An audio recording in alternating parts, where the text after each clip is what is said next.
Everyone, my name is Alicia Jackson, licensed professional counselor, and welcome to my channel. Today we are reviewing Married at First Sight, Season 16, Episode 11. Here at this channel, we do a quick therapeutic review where we take a look at what's going on inside of these couples using the model of internal family systems to get a little curious and to hopefully, potentially, learn a little bit about ourselves as well. If you are returning, welcome back. Be sure to like the video and subscribe to the channel. Now let's get started.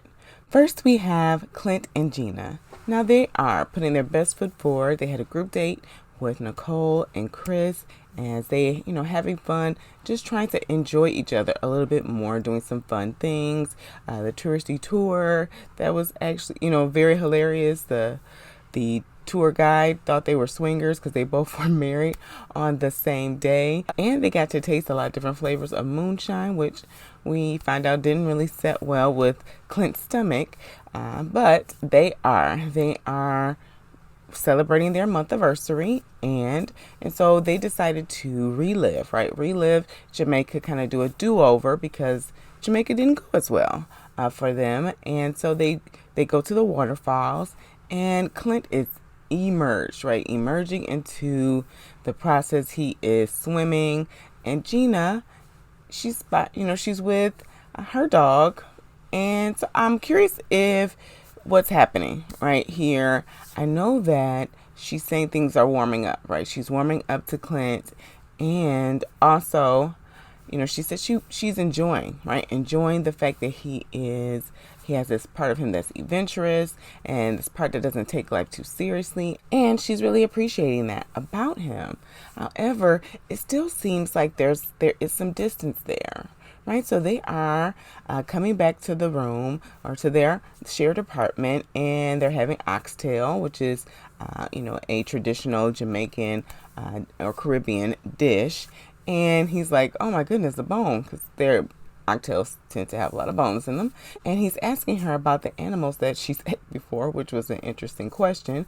But she said, sometimes when I eat with you, that sometimes I just want to stop eating. And that, I don't know about you, that definitely took me a bit back. I'm curious what she meant by that.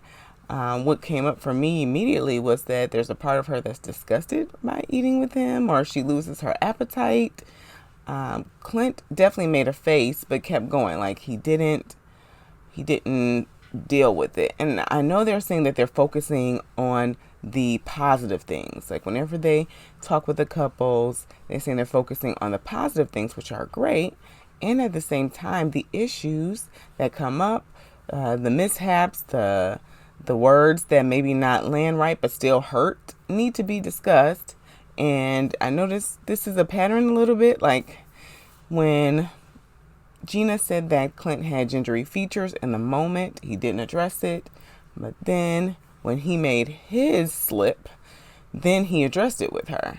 And so I don't know if Clint has a part of him that doesn't say things that bother him, doesn't lean into saying, "Hey, I'm curious what you meant by that," or "that really kind of, sat with me the wrong way. And I just want to check in with you about like what you meant by that." But they continue on talking about if they were on a deserted island, would they eat Hank? And then they talk about, of course, what they need in their next month, right? Getting to know each other and getting to dive deep into getting to know who Gina really is outside of work. And she said, I don't know if she meant it, but she said, I don't know. She said, I went into this profession and I have this salon so I can mentor other people. He said, well, you do a great job. You have a great team and you do a great job there. And she really appreciated that. And that's when she stated that, yes, I do appreciate, how he overcommits to things and he jumps in and he doesn't take life too seriously. She's like, that's really growing on me. And Clint smiled, and that was great that he's feeling wanted in this relationship, at least in this moment, right? What I can say, though, just reading Gina's body language, when she's saying that he's growing on her, or that part of him is growing on her, I wonder if that's just where it stops. They seem to be developing, quite a great kinship or friendship. I'm curious if it's going to truly transition into a relationship. At the traditional group date with the month anniversaries, as they're doing their updates, Clint and Gina, they talk about how things are going well and that they are really, pushing forward. Clint did say that, he feels like they have some time to make up for because of what happened at the honeymoon, but they're doing great. And Gina, as some awkward moments were happening during the dinner, she said, we're just embracing grace, like through all this process. Like this was a lot. This was a huge transition. So we're just practicing grace throughout this process and getting to know each other. So let's see how this progresses during the next month to see if they will transition from kinship into building some type of romantic connection. Next, we have Eris and Jasmine. And Eris is meeting with his friend, Harold, I believe. And he's saying, okay, it's been a month. How are things going? And Eris is like, he's like, okay, what's happening? How are things? He said, well, he talks about the lack of attraction, which I definitely am fatigued. I have a part of me that is like, I don't want to hear this anymore. I know this is where he is. So, and he's saying that, really, it sounds like he's saying nothing about her is really appealing to him, right? He's like, because if you have somebody who has a great sense of humor, like you may not like how they look, but great style or, nice gyms. I'm like, gym shoes make you like someone? Okay. And I understand people are sneakerheads, but I didn't think that would make him like really romantically connected with someone. And he said he doesn't want to just be physical with her and there's not any emotions there. And so he's like, okay, so 1 month and no physical connection. Okay. So what are you going to do about it? That's definitely one thing I did appreciate about this friend. He put it back on air to say, what are you going to do about it? Like, are you just going to call it a quits or are you going to keep trying and pushing forward? And Eris said, we really need to continue to date and really connect with each other and really, because that's how we can really start to build that connection. And so Harold says, there has to be some communication about this too.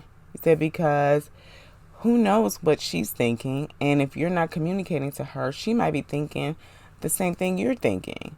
So you need to talk to her about this. And so for the most part, this friend did give Eris a nudge, right, in the right direction. Eris said, he really wants their connection to continue to build. And he, at the same time, doesn't know what to do. And that's really what I figured, right?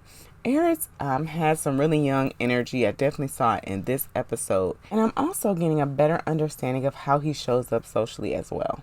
And so as they are celebrating their month anniversary, first they are doing this rage room activity, right? He's saying, I'm getting a feeling that Jasmine really doesn't talk about her feelings. So I want her to get her feelings out, really express them in this rage room.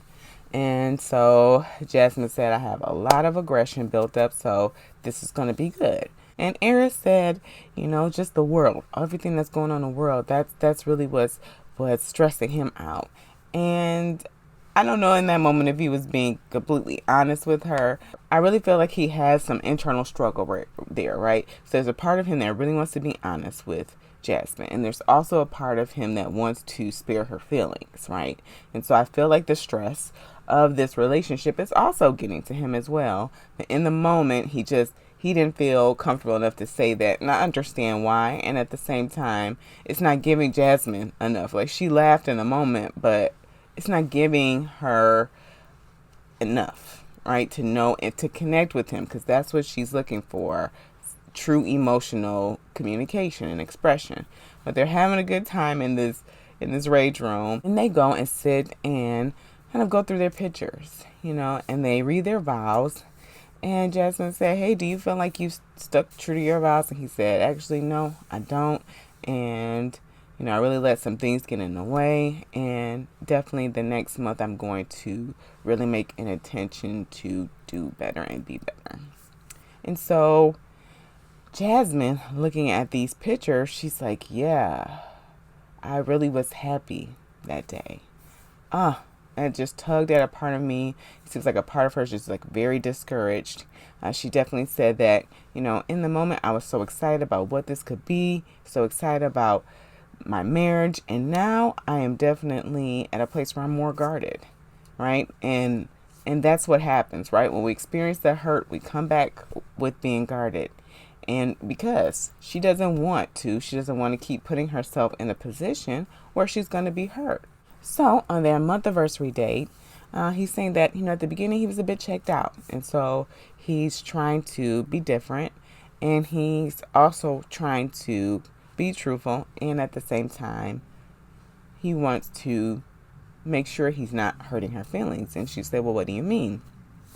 And he said, well, I want to take physical connection off the table. Like, I just want to take that off the table. And a part of me is really curious about this. He said that he just doesn't want it to continue to come up. So what I'm feeling just from watching Eris and even hearing him on the after party, because they asked him about why he said at the group date later on in the episode with all the couples, is married physical connection different than when you're single? And the viewer was like, why did Eris ask this question? Like, why did he do this? And he said, the conversation was just so serious. It was just so serious. And it should be, right? Because this is marriage. It's really serious. But I just wanted to make things a little lighthearted, right? I believe there's a part of Eris that when things get too vulnerable, he leans into humor to pull away from it. He's like, this is too Philly humor, right? To protect him from it. And this is how he has like shown up through this whole season.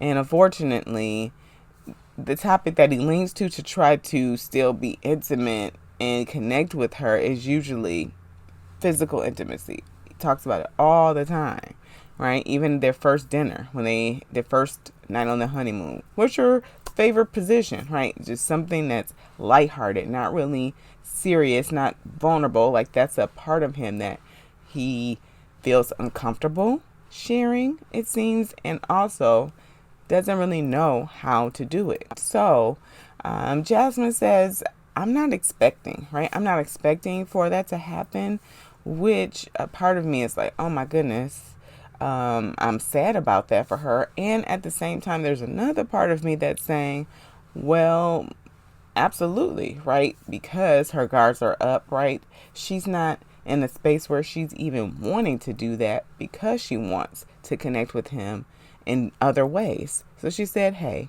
we can continue to grow our connection other ways, but yes, we could take that off the table to after decision day. And Eris is saying this because he said, I just don't want to keep being asked about it like all the time. Again, he doesn't like the awkward, serious conversations. And I want to say, you need to have this conversation with production, because that's why this continues to be a thing that's talked about all the time. We see it at the group dinner, and it's very awkward.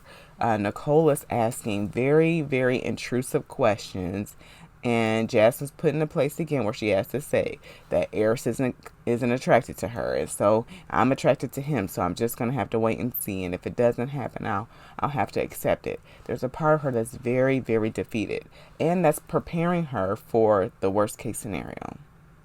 So I don't know. We'll see. We'll see in this next month where Eris is, if he's actually going to put some action behind his words. There's a part of me that is I don't know. I don't want to say losing hope, but is becoming a little skeptical about if Eris is really going to show up for Jasmine.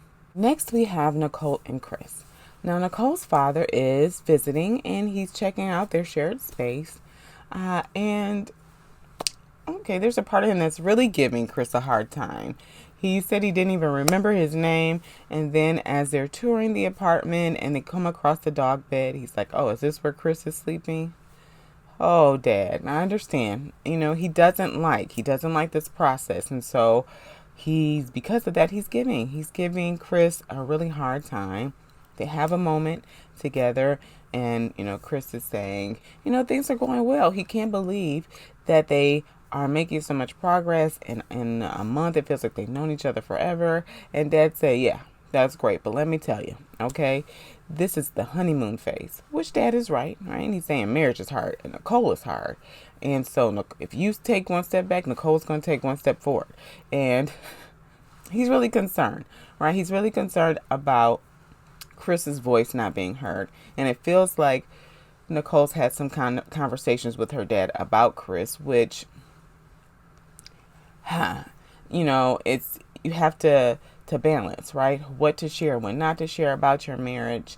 You also want, right, if you want your parent to see your spouse in a positive light, well, think about what information that you're going to share with your parent versus the information that you're going to keep between you and your husband. But they are talking, and Chris is saying, Nicole's a morning person, and I'm definitely not. I kind of wake up a little bit later, and I'm trying to wake up a little bit earlier, but not, I'm not getting as early as Nicole. And Nicole's dad says, hey, if you don't want to change your schedule, don't change your schedule. Make sure you're changing for you, because you need to be happy too, right? So he said, yeah, I've done this in the past, so I understand what you're saying.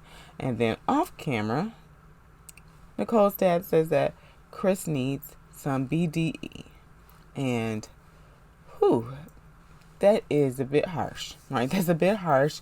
And I'm hoping that when Chris sees this, he's not offended, not too offended by it, saying that he needs to be assertive, he doesn't have to pat his chest, right? But just to be a calm, quiet confidence, to be more secure in himself.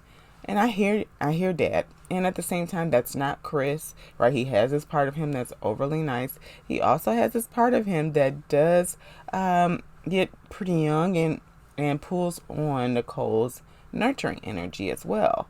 So that's not Chris, and Nicole's dad's either going to have to accept Chris, right, for where he is, and hopefully, because it does seem like this is something that Chris knows he needs to work on, that he will continue to improve in this area to really find his voice in the relationship. So Chris does this very romantic thing on their month anniversary and surprises Nicole on a helicopter ride.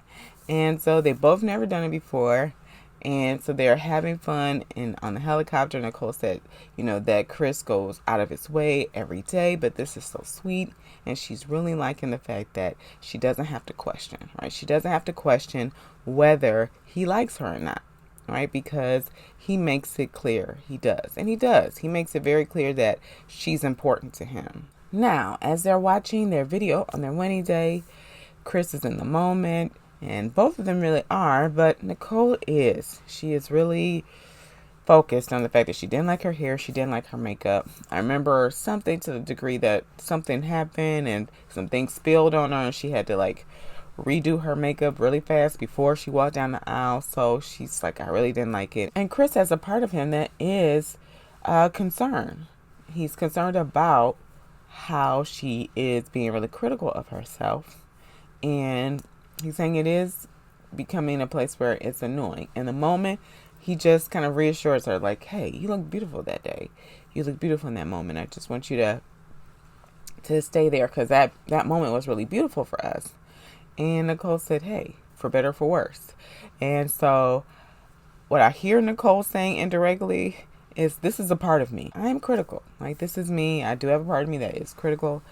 We know that Nicole does have some insecurities about her appearance. So it's not surprising that she is being critical in this way. And I'm hoping that, again, Chris being so affirming and her maybe embracing that. But also this is coming too after he said that she was thick. And then we also see another side of Nicole. We see another side of Nicole at the group dinner with everyone, all the couples, as she begins to be really, right, intrusive questions and really pushing.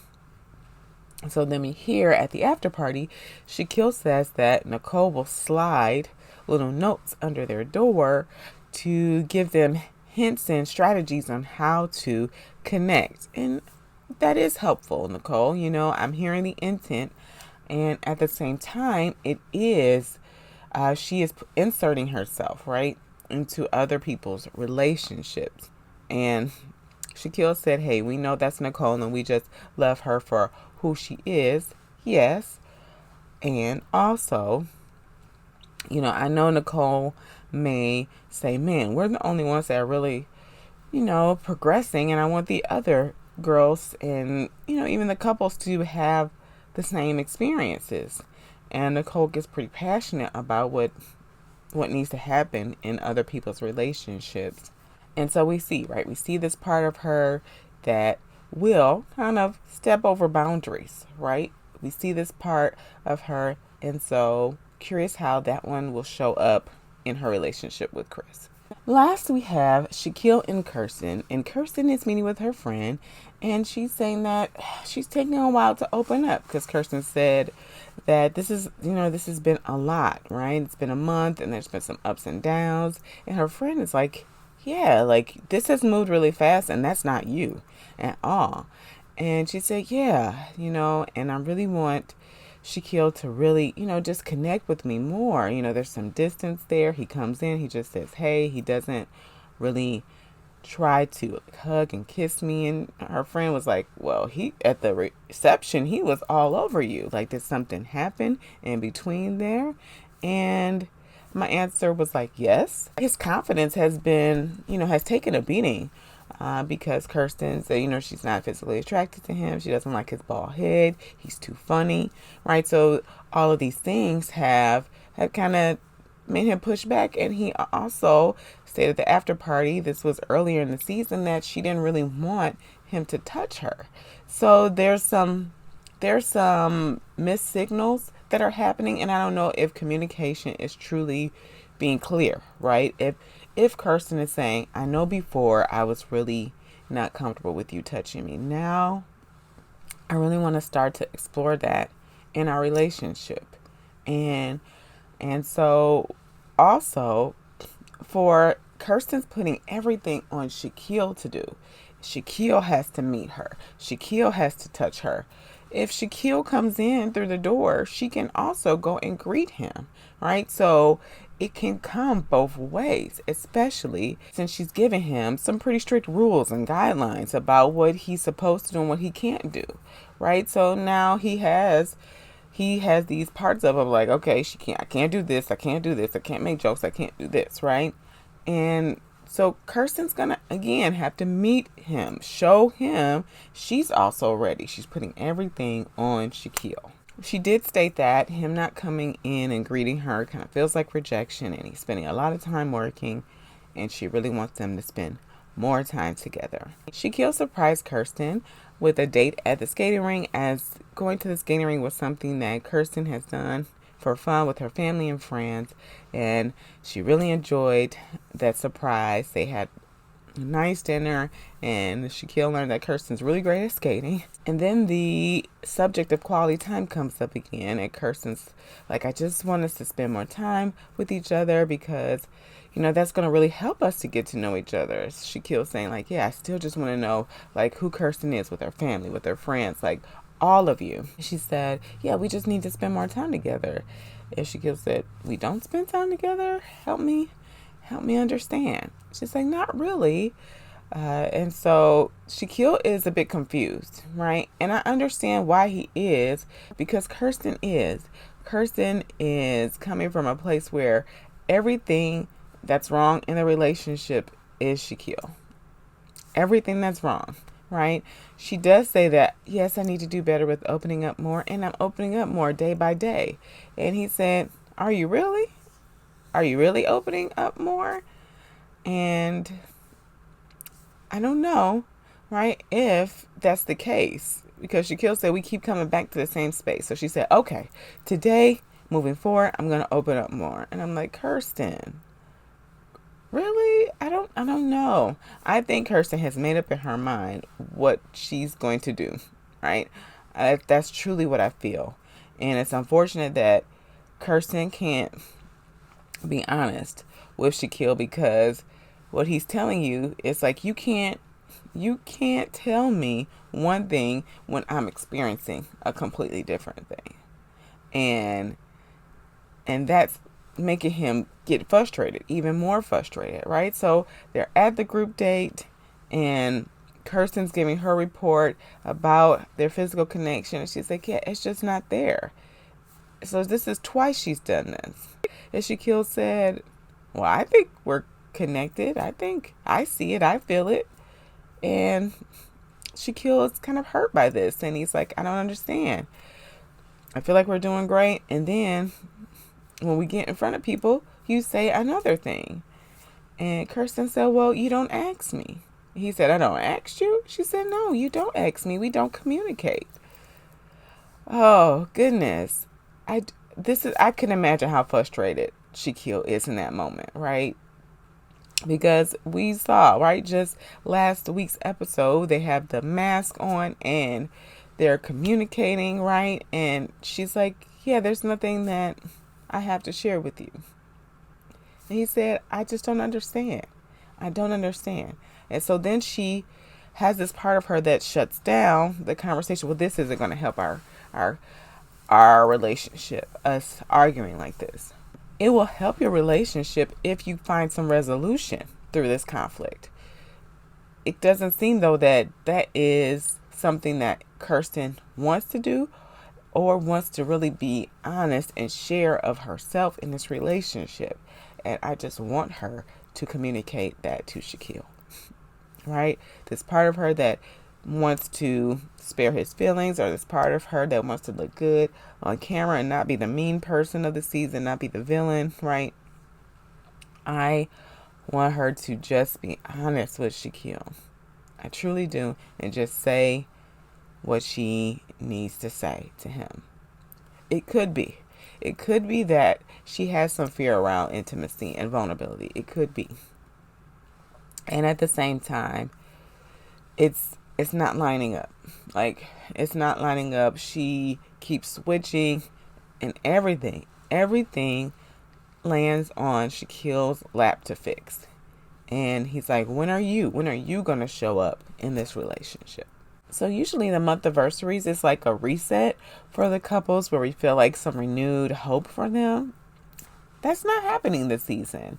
Like, even with Jasmine and Eris, as they're saying they're resetting, it's still not promising, right? It's still not promising. So these couples continue to be at this really stagnant place. So we'll see how this next month goes. Please let me know what you think about these couples. Is Kirsten playing games with Shaquille? I really don't want that to be true, right? Do you feel that way? Let me know. Let me know how you feel about these couples, where they are. And if you're still with us, please like the video, subscribe to the channel, and as always, be cool, be calm, be centered.